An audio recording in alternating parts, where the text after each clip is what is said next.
희대의 악녀 서태후가 사랑했던 아름다운 그녀는 누구인가?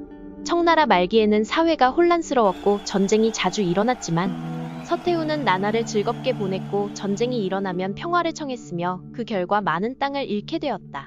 사치스러운 삶은 기본이고 심지어 군사 자금을 횡령하여 자신을 위한 연회를 준비하기도 했는데 이로 인해 나라가 최악의 상태까지 가게 됐다. 엄청난 권력을 휘두르며 사치를 즐기고 있는 서태후에게 아름다운 외모로 인해 사랑을 받았던 그녀가 나타나게 되었다. 청나라의 황족 출신인 아이신기호로 이광의 넷째 딸로 태어났으며 어린 시절부터 귀여운 외모와 영특한 두뇌를 갖고 있어 사람들로부터 네 번째 공주라는 별명을 얻게 됐다. 그녀는 아버지와 함께 궁궐에 드나들며 서태후를 한 번씩 만나게 됐는데 귀여운 외모와 상냥한 말투로 그녀의 눈에 띄게 되었다. 이 사실을 알게 된 아버지 이광은 자신의 가문의 권력을 유지하기 위해 딸을 궁궐에 들이게 되었다.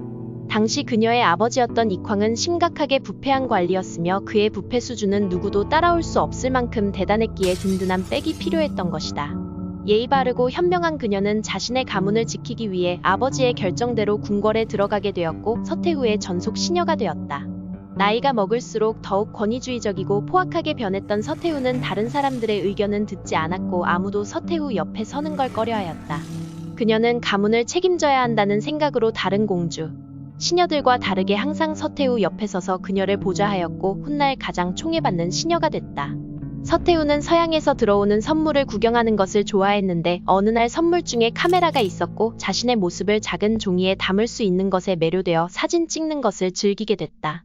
궁녀와 환관들을 불러 금과 은으로 치장시킨 옷을 입고 그들에게 둘러싸여 있는 화려한 모습을 카메라에 담는 것을 좋아했으며 특히 사진을 더욱 빛나게 하기 위해 아름다운 외모를 갖고 있는 그녀를 항상 옆에 두었다.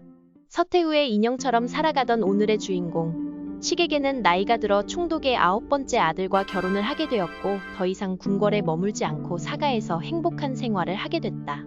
하지만 얼마 지나지 않아 서태후는 외로움을 느꼈고 환관을 시켜 그녀를 궁궐로 불러들였으며 그 횟수가 점점 늘어나게 됐다. 시객에는 이미 가족이 있었지만 수시로 사람을 보내 그녀를 입궐시키는 바람에 정상적인 결혼 생활을 할 수 없었고 힘든 나날을 보내게 됐다.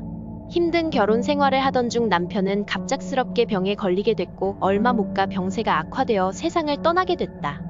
세상을 떠난 남편의 관 앞에서 무릎을 꿇고 슬퍼하고 있었는데 서태후는 잠시도 참지 못하고 환관을 보내 그녀를 다시 궁으로 불러들였다. 특별한 이유 없이 그녀와 함께 사진을 찍기 위해서였고 슬픔을 뒤로한 채 그녀는 서태후 옆에 서 있었다. 그녀는 다시 결혼하지 않고 평생을 혼자 지냈으며 항상 서태후 곁에 머무르며 가족을 위해 자신의 사랑과 젊음을 희생했다. 과거에는 아버지와 가문의 운명을 위해 미소를 지어야 했고 결혼 후에는 남편을 그리워하는 고통을 견뎌야 했다. 더욱 비극적인 것은 시계거의 남편이 병으로 죽었을 때 그녀는 그의 곁에 있어 마지막으로 그를 배웅할 수 없었다는 것이고 이 사건은 시계계의 마음에 영원한 고통으로 남게 되었다.